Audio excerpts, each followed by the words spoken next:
Hey there, cats and kitties. I am the Blues Man, Johnny Blues. With this video, I'll be discussing my thoughts on episode 10 of the anime series Psycho Pass 2.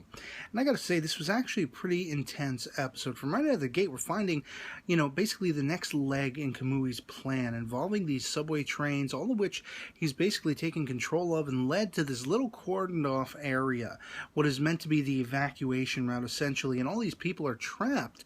And it's like, the greatest aspect of this series has been, we don't know exactly what his motivation is. At first it seems as though he's focusing on Akane, and then it seems like maybe he's got a grudge against the Tagane Foundation or Corporation, whatever you want to call it, Mama Tagane, aka Chief Kasei, as well as Tagane proper, the enforcer under Akane and such like that. It just seems like there are so many different aspects to his motivation. It's kind of apropos as we find out, he is an amalgam mind, an amalgam human being, very much, cut and stitch along the lines of Frankenstein himself. And it's just very interesting because the idea of using all of those dominators that they've stolen has been, you're not sure what the motivation is, whether he's trying to find out the color of the Sibyl system, as has been his question all along, and what does that entail, has been sort of the overhanging question mark to that whole point. But we're finding out in this episode that the whole usage of those dominators is not to hold hostages like Kasei, tries to make it out to be, and all this stuff. It's actually to try to pinpoint Sibyl itself, because in effect, Sibyl is an amalgamation of minds, all these different asymptomatic minds, criminalistic minds, if you will, that are the sort of AI hub of this thing. Who better to judge potential criminals in society than those criminals who have already been caught? It's that kind of thinking that goes into this whole mechanism, and it's quite fascinating how Kamui has flipped this on its ear to try to pinpoint it using the dominators because of the overload of information that we'll be having to pass through the servers that lead to Sibyl and all this kind of stuff. Just absolutely tantalizing and had me on the edge of my seat. Of course, we're seeing that Tagane has stepped up his game. He actually has a, sort of face-off with Akane. And Akane is no slouch. She is no weakling as she was at the start of the very first season of this series. She has been playing along and, figuring this out every step of the way with sort of the spectral, I guess you could say, or ghostly guidance of, I'm assuming, it was mostly contained to her mind, Kagane and everything like that. And also the Council of Saiga Juji, as she has been since first being introduced to that character in the first season.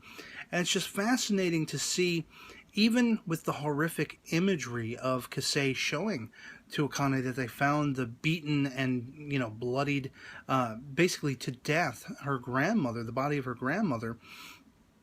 You would think that this would be like the last straw, the straw that broke the camel's back for Akane, but that wasn't actually the case. If anything, I would have to say it actually empowered her to go beyond Kasei, to go beyond the Sibyl system. Who better poised within the MWPSB, and who has been, working alongside some of those more looser canons to society, but to call Sibyl into question, to say, look, Sibyl, this is what you are. This is what Kamui knows you to be. You and Kamui are kind of like simpatico. You're the same thing. If you have to call him into question, your very own nature has to be called into question too, and you're backed into a corner.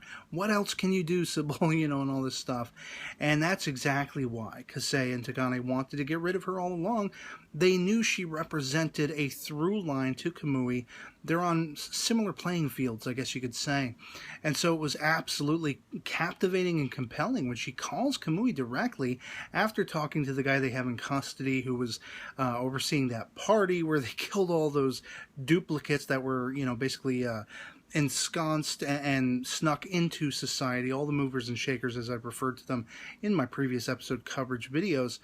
And it was just very intriguing that Kamui takes her up on this offer. I can get you to Sibyl. I can get you exactly what you want. Here's my one stipulation. Let go of these hostages on these trains. And what better? Toward the end of this episode, what better than to have a three-way tie poised to excitement, to, just the absolute ends of what the hell is going to happen next to Gane, Akane, and Kamui right there. It's a face-off waiting to happen. Who is going to kill whom is my biggest overriding question by the end of this particular episode, and I couldn't be more stoked because, I mean, getting to see Kagane, even if it's not really him, and how his sort of mental processes have been guiding Akane, how much, you know, further Akane has become. I'd say the only disappointment in this series has been Mika. You know, I mean, I thought she was going to be a sympathetic character because of all of the abuse and the near miss of having her life taken, being victimized in the first season. And herein, it's very intriguing that she's not a criminal and she's not siding with the criminals and such like that, but she's been intimidated and made a weakling. And I've been kind of waiting and hoping that she would have some kind of redeeming factor take effect. I also have to say, the character of Shisui from Division 3, you know, who's basically been the ward, if you will, of Kamui, looks all kinds of badass, and it finally struck me watching this episode with the eye patch and the red leather. She almost looks like an alternate universe version of Motoko Kusanagi in Ghost in the Shell Arise, and how interesting a face-off that would be. I don't know, just something that occurred to me, but yeah, I can't wait to see where we go from here. I'd love to hear from you guys in the comments below what you thought of this particular episode, episode 10, Psycho Pass 2, if you've seen it, and what you think the next step will be. Who do you think is going to be offing who? Will Akane make it? Who knows? And so yeah, otherwise I hope you enjoyed the video and that it finds you well. And I'll catch you all later. Peace.